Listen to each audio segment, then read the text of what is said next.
بسم اللہ الرحمن الرحیم۔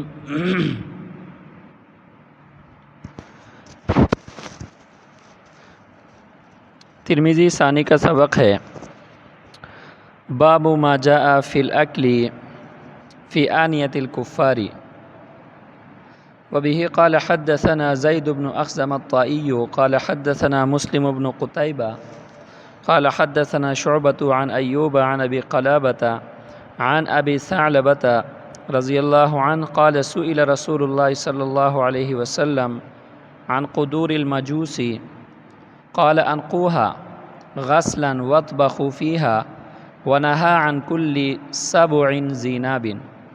هذا حديث مشهور من حديث أبي ثعلبة وروي عنه من غير هذا الوجه، وأبو ثعلبة اسمه جرثوم ويقال جرهم ويقال ناشب، وقد ذكر هذا الحديث عن أبي قلابة عن أبي أسماء الرحبي عن أبي ثعلبة، وبه قال حدثنا علي بن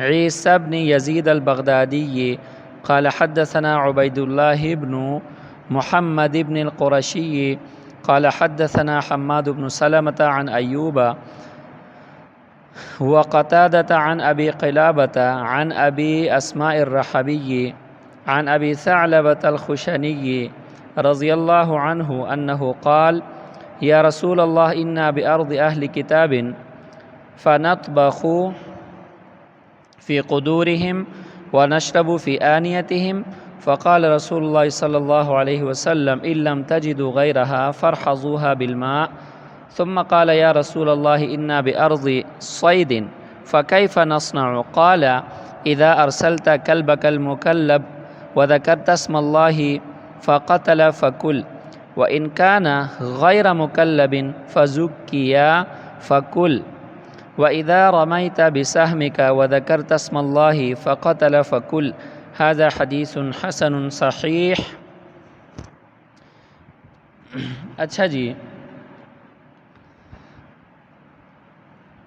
باب جو امام ترمذی رحمہ اللہ نے قائم فرمایا ہے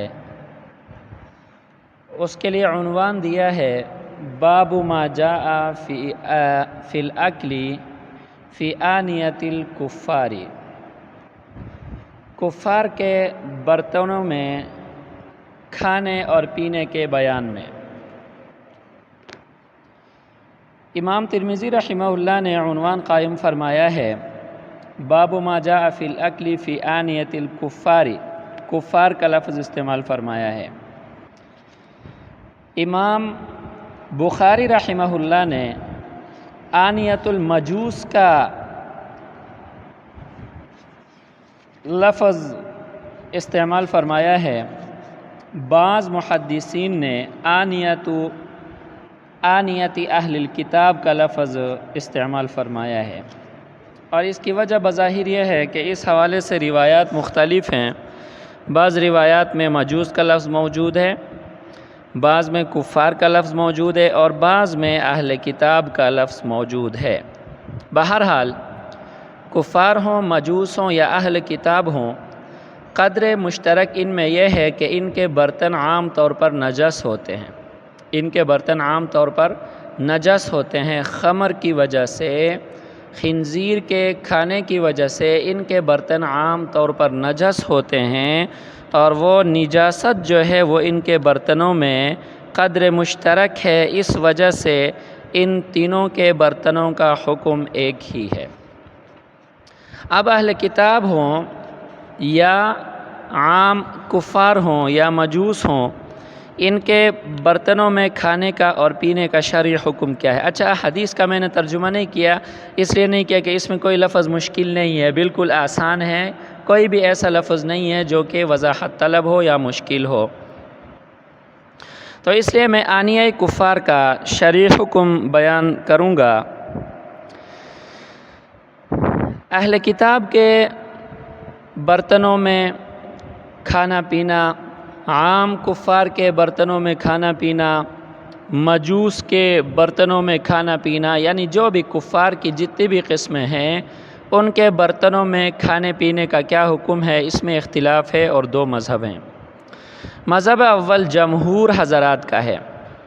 جمہور کے نزدیک ان کے برتن دھلنے کے بعد مطلقاً جائز استعمال ہیں۔ ان کے برتن دھلنے کے بعد اگر ان کے برتنوں کو دھو لیا جائے تو مطلقاً جائز الاستعمال ہیں۔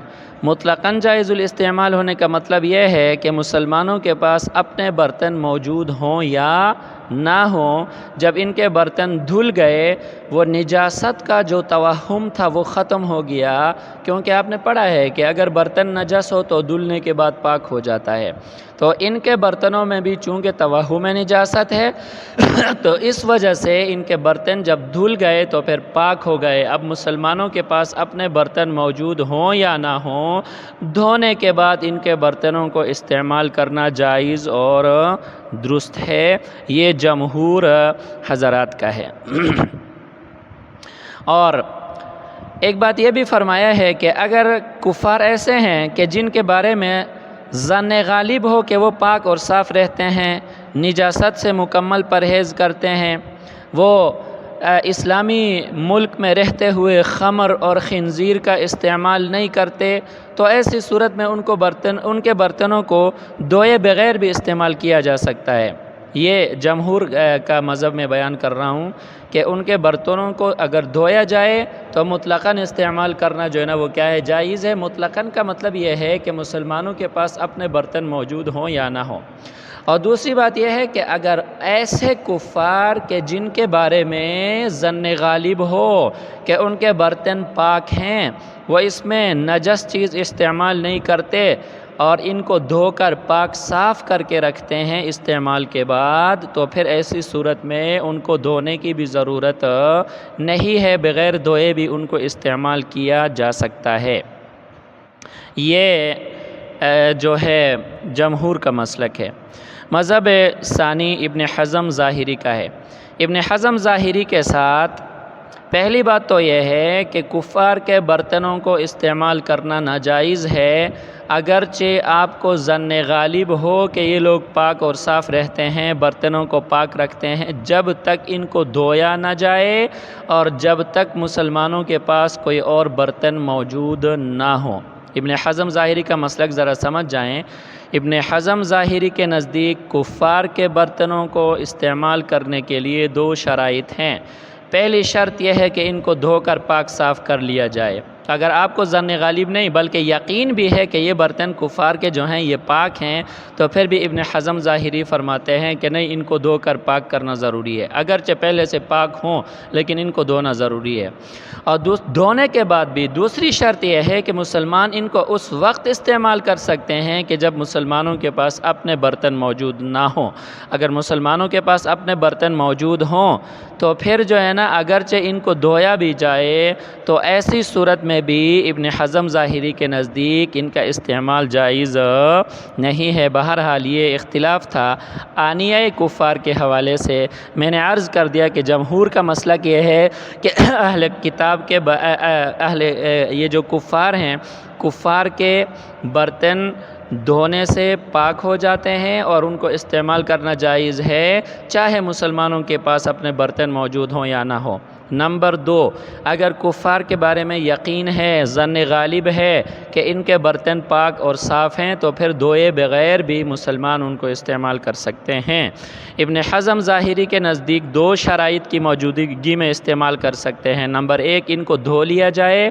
نمبر دو، استعمال اس صورت میں کر سکتے ہیں جب مسلمانوں کے پاس اپنے برتن موجود نہ ہوں۔ تو یہ تھا باب کے حوالے سے اختلاف اور مذاہب۔ یہاں پر جو باب میں امام ترمذی نے احادیث ذکر کی ہیں، بظاہر وہ جمہور کے لیے جو ہے نا وہ کیا ہیں، دلیل ہیں، اور ابن حزم ظاہری نے بھی انہی روایات سے استعمال کیا ہے۔ اور جہاں نبی صلی اللہ علیہ وسلم نے دھلنے کا حکم دیا ہے، یہ اس کو وجوب پر محمول کرتے ہیں۔ تو ہم کہتے ہیں کہ جناب اگر نجاست ہو برتنوں میں تو پھر تو ہم بھی اس کو وجوب پر محمول کرتے ہیں، لیکن اگر وہ چیز پاک ہیں تو پھر ہم اس کو جو ہے نا وجوب پر محمول نہیں کرتے، کیونکہ دھونے کا بظاہر جو حکم دیا گیا ہے یہ ان برتنوں کو صرف پاک کرنے کے لیے ہے۔ جب وہ پہلے سے پاک ہیں تو پھر ان کو دوبارہ پاک کرنے کی ضرورت نہیں ہے۔